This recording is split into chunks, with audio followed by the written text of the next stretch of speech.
Book of Heaven, Volume 16, 9th to the 19th of May 1924. Page 127 to 133. May 9th, 1924. The chastisements will purify the earth so that the divine will may reign. However, many times Jesus is appeased in seeing his divine will within a creature upon earth. Even more, he lives hidden in her as within another humanity of his. I spend my days in the most profound bitterness and in deep silence on the part of Jesus, and with almost total privation of his adorable presence. These are unspeakable pains that I am suffering, and I believe that it is better to keep them in silence so as not to embitter my harsh martyrdom even more. So, after much hardship, this morning blessed Jesus made himself seen in my interior, filling me completely with himself, and I, surprised by his unexpected presence, wanted to lament to Jesus about his privation, but he did not give me the time to do it, and all afflicted told me, "My daughter, how embittered I feel. Creatures put in me 3 nails, not to my hands, but to my heart and breast, which give me pains of death.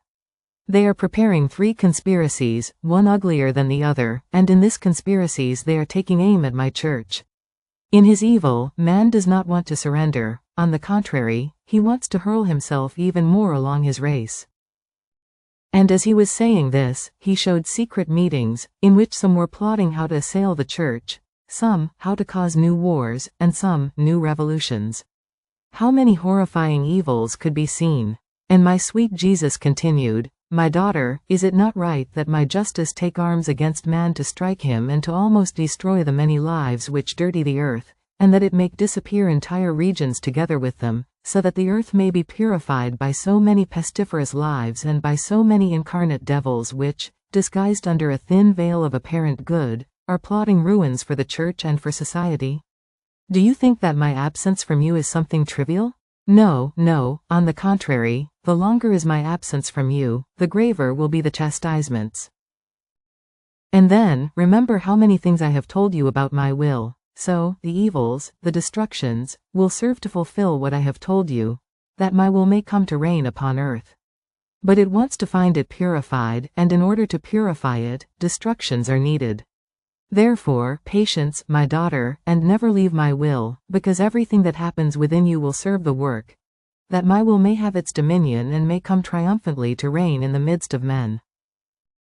At these words of Jesus, I remained resigned, yes, but highly afflicted. The thought of the grave evils of the world and his privation are like a double-edged knife, which kills me and, to my greater torment, does not make me die. Then, the following morning my sweet Jesus made himself seen in my interior, as though confined within me, and told me, "My daughter, I am posted within you, and from your interior I look at what the world is doing.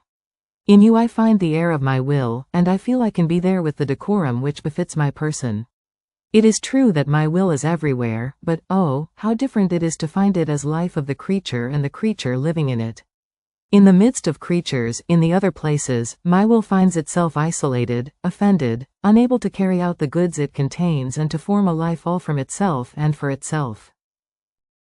On the other hand, wherever it finds a creature who is willing to have no other life but my will, it finds company, it is loved, it carries out the goods it contains and enjoys placing them in common with the soul in order to form a life from itself and for itself. And in finding my own things in the soul, that is, my sanctity, my light, and my very will acting in her, I find myself with honors and decorum, just as I was in my humanity when I lived on earth, in which my divinity, living in it, was as though posted and covered with the garment of my humanity. In the same way, I cover myself with the garment of the soul who does my will. I live hidden within her as in my own center, and from within her I look at the evils of creatures, and I cry and pray for them. And in seeing that one of their stock possesses my will, also on earth, how many evils and chastisements do I not spare out of regard for her?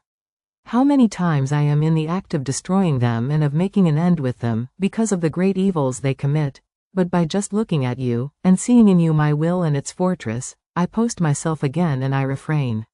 Therefore, my daughter, patience, and let my will always have complete life in you. May 13th, 1924. True adoration consists of the accord of the human will with the divine. The true model of adoration is the Most Holy Trinity. The divine will connects everything in unity.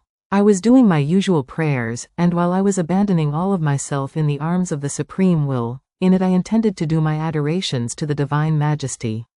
And my Jesus, moving in my interior, took my poor soul in his arms, and raising it between heaven and earth, adored with me the Supreme Being. And then he said to me, "My daughter, true and perfect adoration is in the complete accord of the union of the will of God with the soul. The more the soul makes her will and that of her Creator one, the more complete and perfect is her adoration. And if the human will is not one with the divine, even more, if it is far away from God, it cannot be called adoration but shadow, or colorless shade, which leaves not even a trace.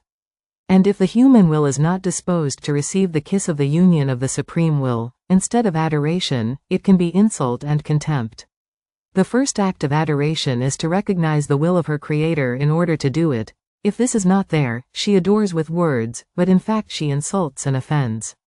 And if you want to know the true and perfect model of adoration, come with me in the midst of the three divine persons. I don't know how, but Jesus held me more tightly and raised me higher, into the midst of an unending light.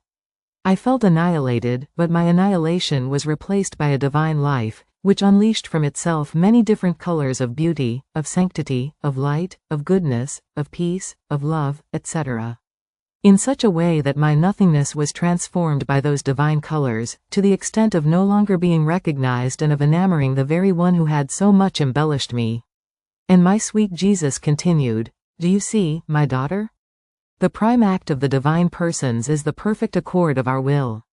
Our will is so unified that one cannot distinguish the will of one from that of the other, so much so, that even though our persons are distinct, we are three, our will is one, and this one will produces a continuous act of perfect adoration among the divine persons.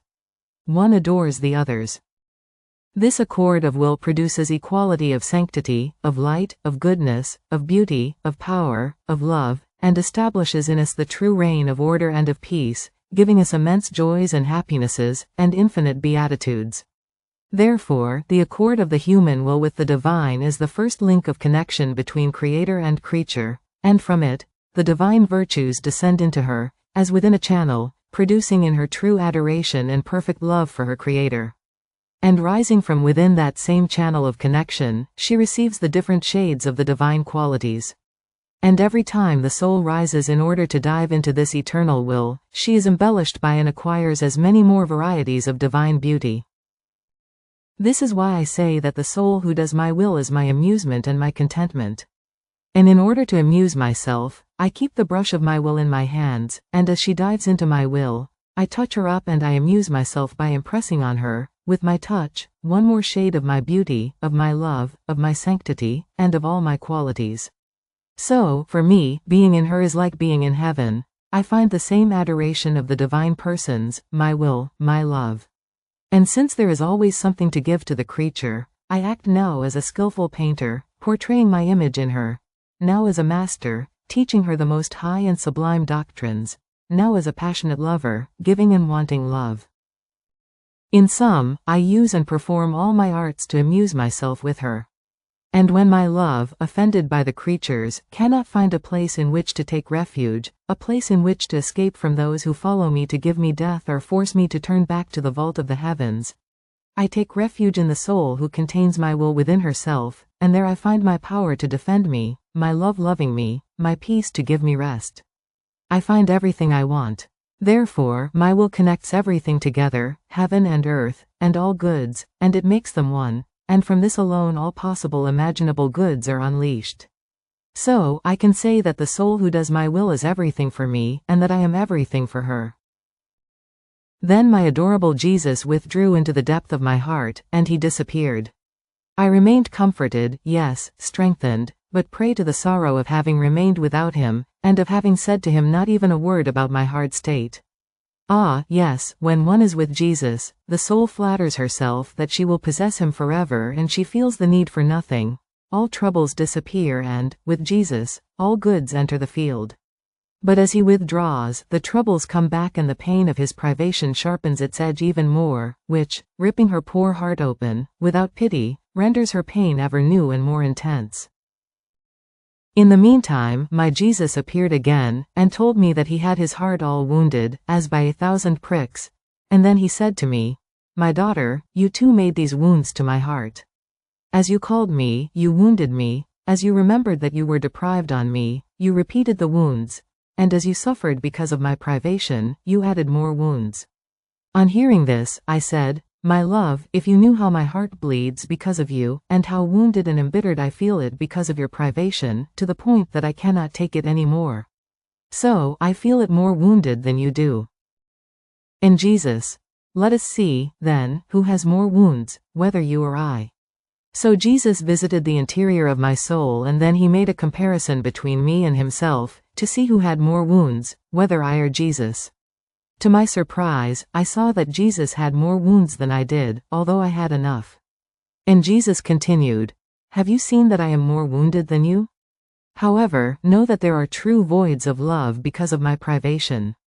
But do not fear, for I will take the commitment to filling them, since I know that you cannot do what you do when you are together with me. So, since it is not your will to form these voids of love, your Jesus will take care of filling them. One flight I make you do in my will be enough to place us in accord in love, in such a way that, overflowing outside, this love will flow for the good of our brothers. Therefore, let me do, and trust me." May 19, 1924. All the acts of one who lives in the divine will, whether little or great, acquire the value of eternal and divine acts. My poor mind wandered in the immensity of the supreme volition. I felt as if I was inside a sea, and my whole being was drinking in large gulps the salutary water of the eternal will. Even more, it entered from every part, from my ears, from my mouth, from my eyes, from my nostrils, from the pores of my body. Now, while I was in this state, my sweet Jesus moved in my interior and told me, "My daughter, my will is eternal, and only for one who lives in it, embracing eternity.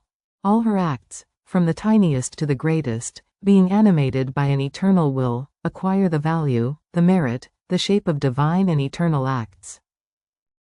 The divine will empties those acts of all that is human, and filling them with its will, makes them its own and places on them the seal, making of them as many eternal and divine acts."